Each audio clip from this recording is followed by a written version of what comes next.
तो जो इस न्यू का मतलब है हमारे पास ऑब्जेक्ट बनाना, ठीक है। ये जो न्यू होता है ये हम यूज़ करते हैं कि हम ऑब्जेक्ट बना सकें। अब अगर हम दोबारा से अपने मेन फ्लो चार्ट पे जाएं तो हमारे पास एक चीज़ है न्यू ब्लॉकचेन की, जो हमने फंक्शन बनाया, हमने ऑब्जेक्ट में कन्वर्ट किया है ये। तो सबसे पहले हम इसके इसके भी हम लोग मेन फ्लो, हमने जो इसका फ्लो चार्ट बनाया है हम उस पर जाते हैं। तो अगर हम उस पर जाएं तो ये रहा ब्लॉकचेन का हमारे पास फ्लो चार्ट। ब्लॉकचेन का फ्लो चार्ट हमारे पास क्या कह रहा है।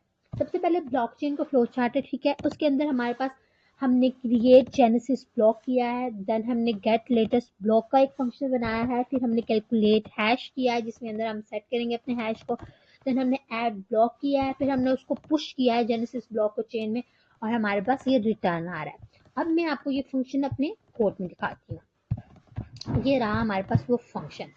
अब यहाँ पे भी आपको एक ब्लॉक जो नजर आ रहा होगा ना, क्लास ब्लॉक के नाम से, इसका मतलब ये यहाँ पे ये है हमारे पास,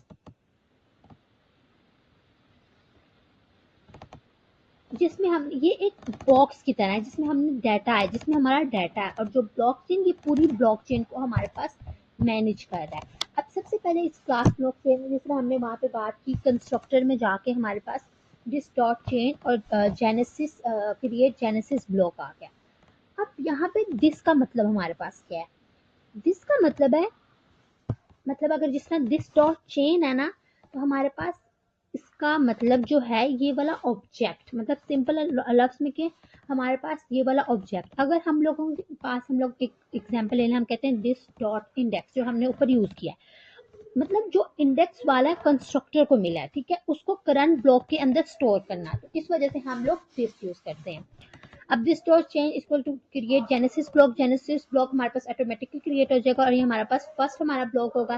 देन हमारे पास क्रिएट जेनेसिस ब्लॉक में हमने क्या क्या उसके अंदर डाटा दिया है, हमने उसका इंडेक्स नंबर बताया है, हमने टाइम बताया है, हमने डाटा बताया है, और हैश जीरो, क्योंकि जाहिर सी बात है हमारे पास पीछे लास्ट कोई ब्लॉक नहीं है। फिर गेट लेटेस्ट ब्लॉक है हमारे पास जो रिटर्न कर रहा है इस चेन को, और this dot change this dot length -1। फिर ऐड ब्लॉक में हमारे पास आ रहा है न्यू ब्लॉक जिसमें हमारे पास प्रीवियस ब्लॉक लिंक कर रहा है, दिस डॉट लेटेस्ट ब्लॉक है, हैश है, फिर न्यू ब्लॉक डॉट हैश है। ये जो add block, gate latest block और जेनेसिस ब्लॉक है, इनके अलग आगे से फ्लो चार्ट हैं जो मैं आपको सही तरह समझाऊंगी, लेकिन मैं भी आपको बता दूं कि इस ब्लॉकचेन में क्या है। सबसे पहले वो जेनेसिस ब्लॉक क्रिएट कर रहा है, फिर गेट लेटेस्ट ब्लॉक क्रिएट कर रहा है, उसको ब्लॉक को ऐड करवा रहा है, और फिर इस वैलिड चेन को देख रहा है कि ये चेन हमारे पास वैलिड है कि नहीं है।